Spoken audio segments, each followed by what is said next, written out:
Hey there, Bruins fans!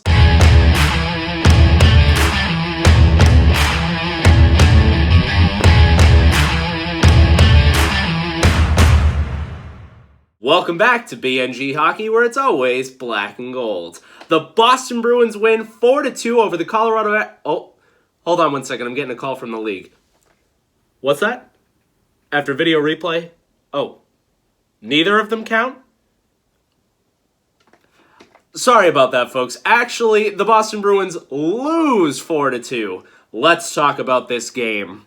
Jaroslav Halak gets the start. Joakim Nordstrom back in the lineup for the first time this season, and the fourth line played great to start this game. The Bruins, as a team, started great in this game. They played really physical right from the jump, but I love that the fourth line was out there matched up against the MacKinnon line. This is one of the best lines in hockey. If it's not the Bruins line, it's probably these three, with MacKinnon, Rantanen, and Landeskog. But the fourth line did a great job all night matching up against this top line, and it allows the Bergeron line to go up against the second, third, and fourth lines of the Colorado Avalanche. And that helps them get their first goal. Our top line is now out there against old friend Nazem Kadri in his second line. Marchand has the puck behind the net, wraps it around. Great pass over to David Pastrnak for a one-timer. Pasta has his second goal of the season, and the Boston Bruins lead 1-0 with 12 minutes to go in the period. Fast forward to about 4.5 minutes to go. The Bruins have the puck in the offensive zone. It's the Bergeron line once again. Bergeron's battling along the wall, gets it to Pastrnak.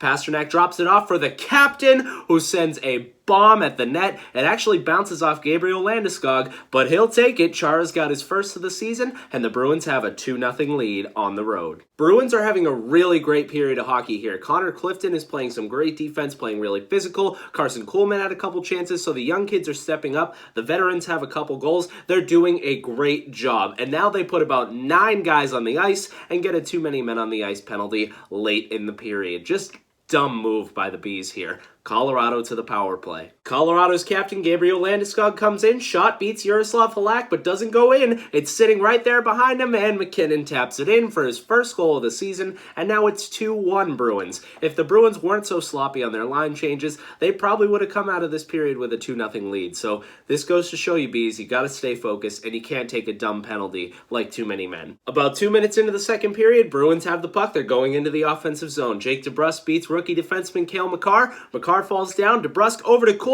A perfect one-timer. He's got his first goal of the season. Finally, it pays off for the kid. Bruce Cassidy putting him on the second line was awesome. And Colorado challenges for goaltender interference. And it's my favorite, David Krejci.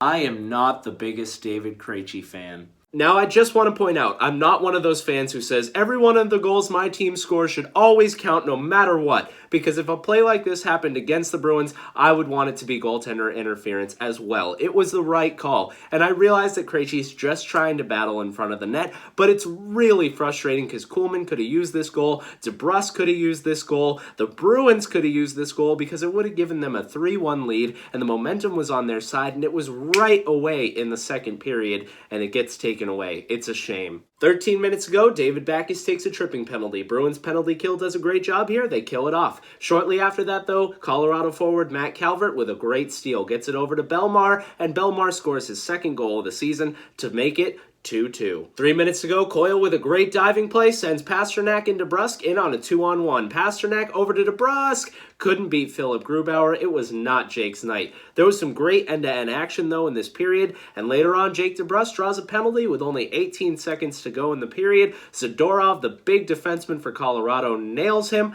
That's interference. You can't do that, and the Bruins go on the power play. Bruins start the third period with that same power play. Torrey Krug has the puck at the point, gets it down low to David Pastrnak. Pastrnak spinorama backhand pass to Jake DeBrusk, who gets his first of the season. He's on the board. He got his assist taken away earlier, and the Bruins have a 3-2 lead, and Colorado challenges for offsides. Now, earlier on I said I'm not one of those fans who thinks every goal my team scores should count, but this one should count. I cannot stand stand video replay. They had to rewind about 30 seconds to see that David Pastrnak's left heel was offsides. Now, this includes if it worked in the Bruins' favor. If Colorado was offsides and they go back 30 seconds and see that, yes, that was the case and the refs missed it and it's no goal, I don't want that. What is the point of having 4 actual humans out on the ice if you're only going to look at the computer screen after and tell me that they missed the call? Just get rid of the refs and just have a computer ref the game so everything is picture perfect.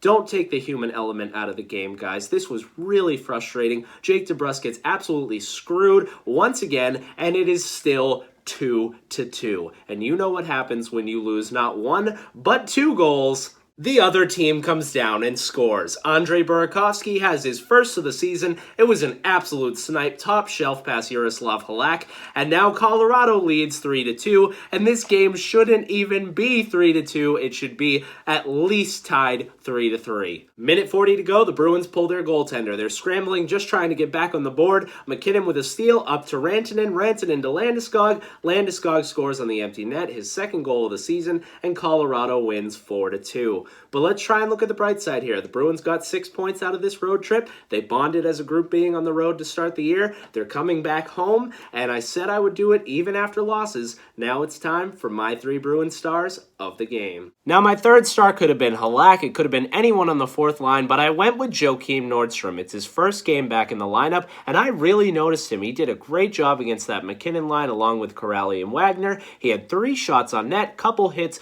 only played 11 minutes, but he was out there killing some penalties and playing some pretty meaningful minutes against the top line. He did a great job in his first game back. My second star has got to be the captain. He gets on the board with a goal. He has a couple hits. He had 4 blocked shots and played over 21 minutes of time on ice. The big man is still logging the minutes at 42 years of age. And I'm just assuming this. You know he had to give the boys a couple speeches when 2 goals were taken away. So great job by Chara in this game, being a leader and being an impact player still. My number 1 star is David Pastrnak. He had a really nice one-time goal, an assist, 5 shots. He's definitely embracing his role as a shooter on this team, and he plays almost 22 minutes of time on ice. Another great game for Pasta. That's all I got for you in this one. If you enjoyed today's video, make sure to give it a big like, and if you haven't already, subscribe.